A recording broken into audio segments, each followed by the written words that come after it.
प्रस्तावना। यह किताब एक व्यक्ति के अपने आध्यात्मिक गुरु के साथ निजी संबंध को व्यक्त करती है।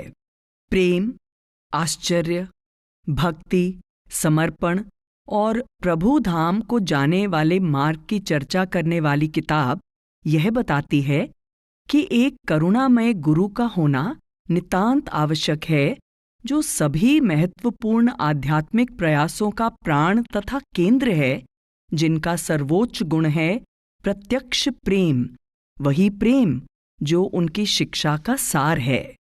यह जीवित गुरु को मनुष्य जीवन के सर्वोत्तम तथा सर्वोच्च आदर्श के रूप में प्रस्तुत करती है, क्योंकि वे अपने जीवन में सब धर्मों के उच्चतम आदर्शों को अपना लेते हैं। यह किताब इस बात की गवाही देती है कि ऐसे आदर्श का अनुसरण करने पर शिष्य को एक ऐसा व्यावहारिक मार्ग मिल जाता है जिस पर चलकर वह भी वही फल प्राप्त कर सकता है। आंतरिक रूहानी मार्ग के संक्षिप्त वर्णन और उस शिक्षा के सारांश के अलावा जिसने लेखक के अंतिम 10 वर्षों को इतने शानदार रूप में ढाल दिया, इस किताब में वे पत्र हैं जो डॉक्टर जॉनसन ने अपने अमेरिका के साथी शिष्यों और जिज्ञासुओं को लिखे। डॉक्टर जॉनसन पश्चिमी संस्कृति में पले बढ़े पहले व्यक्ति थे जो व्यास परंपरा के एक सद्गुरु को मिलने के लिए भारत आए। उन दिनों यह बहुत अलग सी और अजीब बात थी। उनके अपने शब्दों में, यह किताब उन सब लोगों के लिए एक निजी साक्षी है जो प्रकाश की खोज में लगे हों, एक ऐसी साक्षी जिसका आधार उनका व्यक्तिगत अनुभव है। ये पत्र उन 14 महीनों के दौरान लिखे गए जो उन्होंने कभी ब्यास में और कभी उत्तर भारत में सफर करते हुए महाराज जी के बहुत निकट रहकर बिताए। इसलिए डॉक्टर जॉनसन के पत्रों में घटनाओं और उनसे संबंधित विषयों तथा दृश्यों का विस्तृत वर्णन है। इन पत्रों को लिखे हुए 80 वर्ष के लगभग समय बीत चुका है। इन वर्षों में अंतर्देशीय दृष्टिकोणों में और भारतीय समाज में भी जो परिवर्तन आए हैं, उनका यह ऐतिहासिक प्रमाण है। व्यास परंपरा के गुरुओं की शिक्षा के संदर्भ में गुरु और शिष्य के संबंध में जो बदलाव आए हैं, उन्हें यह किताब किस तरह उजागर करती है, यह शिष्य या आध्यात्मिक जिज्ञासु के लिए सबसे अधिक दिलचस्प बात है। हर युग की अपनी कुछ विशेष परिस्थितियां होती हैं और संत महात्मा अपने तौर तरीकों को उन विशेष परिस्थितियों की आवश्यकता के अनुसार ढाल लेते हैं। वे हमें हमारे वास्तविक स्वरूप का ज्ञान करवाने के लिए संसार में आते हैं और उस भाषा में बात करते हैं जो हम समझते हैं। जब डॉक्टर जॉनसन भारत में आए, वे अपने जीवन के अंतिम चरण में पहुंच चुके थे।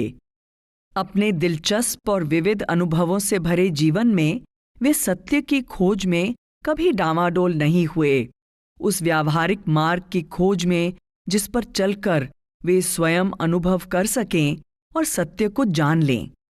जैसा डॉक्टर जॉनसन ने भूमिका में स्पष्ट किया है, वे एक छोटी सी किताब से संतमत की ओर आकर्षित हुए, जिस पर कैलिफोर्निया में एक मित्र के घर उनकी नजर पड़ी थी। उन्होंने ये शब्द पढ़े, वह सर्वोच्च हस्ती चेतना या प्रेम का अथाह सागर है और मनुष्य उस सागर का एक हिस्सा, चेतना या प्रेम की एक बूंद या लहर।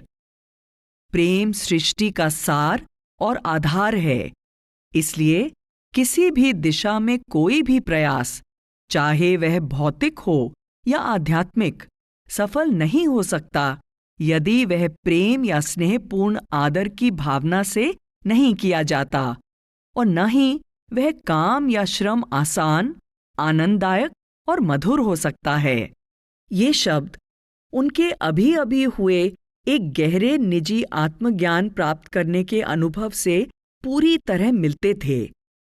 तब से उनकी उस आध्यात्मिक यात्रा का आरंभ हुआ जो उन्हें अमेरिका में महाराज जी के प्रतिनिधि के पास ले गई जिनसे उन्हें नामदान मिला और बाद में वे भारत की यात्रा पर आए।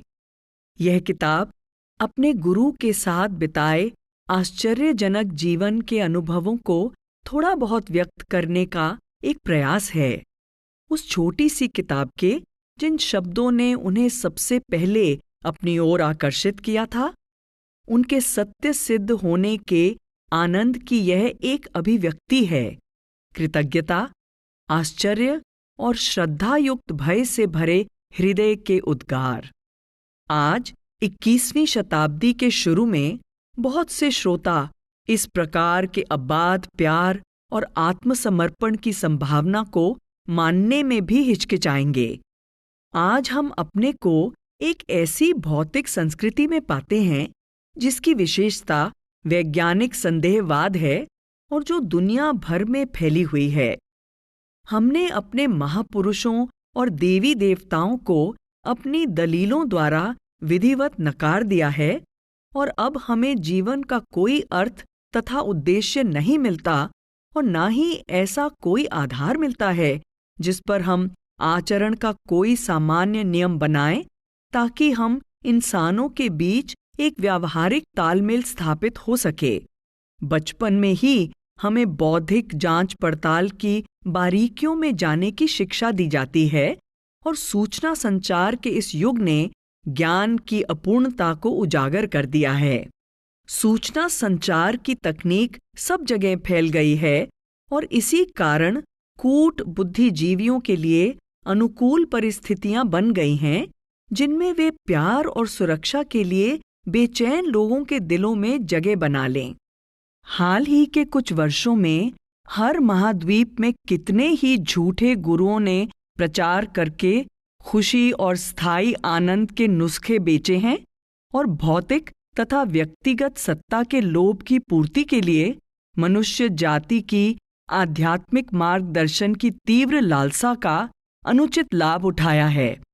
जब डॉक्टर जॉनसन भारत आए तो ऐसे लोगों के मध्य पहुंचे जो तकनीकी उन्नति की उस बड़ी लहर से अछूते थे जो कि दुनिया को अपनी लपेट में लेने के लिए तैयार थी। महाराज जी की संगति में जिन लोगों के साथ उनका मिलाप हुआ वे अधिकतर सीधे सादे और भोले भाले लोग थे। वे बहुत पढ़े लिखे थे या अनपढ़, इससे महाराज जी के प्रति उनके रवैये में और उनके अपने जीवन में कोई फर्क नहीं पड़ता था। एक बार जब वे महाराज जी के उपदेश को सुन लेते थे, उसे समझ लेते थे और स्वीकार कर लेते थे, तो वे निडर होकर निसंकोच महाराज जी में विश्वास और उन पर भरोसा कर लेते थे। यही वह रवैया था जिसका ईसा मसीह उल्लेख कर रहे थे जब उन्होंने कहा था, जब तक तुम छोटे बच्चे ना बनो तुम खुदा की दरगाह में दाखिल नहीं हो सकते। आजकल आध्यात्मिकता के जिज्ञासु को पाखंडी गुरुओं के शोषण से हर समय सतर्क रहना चाहिए, पर साथ ही यदि उसे आध्यात्मिकता के मार्ग पर चलना है तो उससे यह भी आशा की जाती है कि वह गुरु पर विश्वास करे और उससे प्यार करे, जैसे एक छोटा बच्चा अपने माँ बाप से प्यार करता है। ऐसा प्रतीत हो सकता है कि शिष्य के सामने एक उलझन है जिसे सुलझाया नहीं जा सकता, परंतु सच्चे और पूर्ण गुरु लगातार अपने शिष्यों को दृश्यमान से परे देखने के लिए प्रोत्साहित करते हैं, यहाँ तक कि गुरु की मनोहर और करुणामय आकृति से भी परे, जिसको हम सत्य समझते हैं पर जो वास्तव में सत्य का प्रतिबिंब है। वे हमें याद दिलाते हैं कि जो कुछ भी हम देखते हैं केवल प्रतिबिंब है, एक दीवार पर शीशे से पड़ते प्रकाश की तरह जिसने स्वयं प्रकाश के स्रोत से वह प्रतिबिंब पकड़ा है। वे अपने शिष्यों को सब आकृतियों से परे देखने और अपनी कोशिशों तथा ध्यान को अपने अंदर उस एकमात्र सत्य को खोजने के लिए केंद्रित करने की प्रेरणा देते हैं जो सबका स्रोत है, सबका कारण है, सबका अस्तित्व है, जो शब्द की ध्वनि है, शब्द है। यह शब्द ही असली गुरु है और जब शिष्य को नामदान प्राप्त हो जाता है तो वह अपने अंदर विद्यमान इस शक्ति के प्रति जागृत हो जाता है। जिस प्रकार बड़े महाराज जी डॉक्टर जॉनसन के सामने अपने समय के लिए ईश्वर की राह के पथिक का एक जीवित उदाहरण थे, उसी तरह आज के सद्गुरु इस बात के साक्षी हैं कि आजकल के हालात में केवल यही एक फलदायक मार्ग है। डॉक्टर जॉनसन की किताब द्वारा हम उस समय के सद्गुरु के इर्द गिर्द के वातावरण की मधुरता और सादगी का कुछ अनुभव कर लेते हैं। साथ ही हमें संतों की शिक्षा की एक झलक भी मिल जाती है, जिसमें समय के जीवित गुरु के पास ही प्रभु प्राप्ति की कुंजी होने का उल्लेख है, क्योंकि केवल वही प्रभु के रहस्यमय ढंगों का साक्षी बनकर हमें दिखाई पड़ते सब विरोधों का समाधान करता है। फेत सिंह, जयपुर, 17 मई 1993।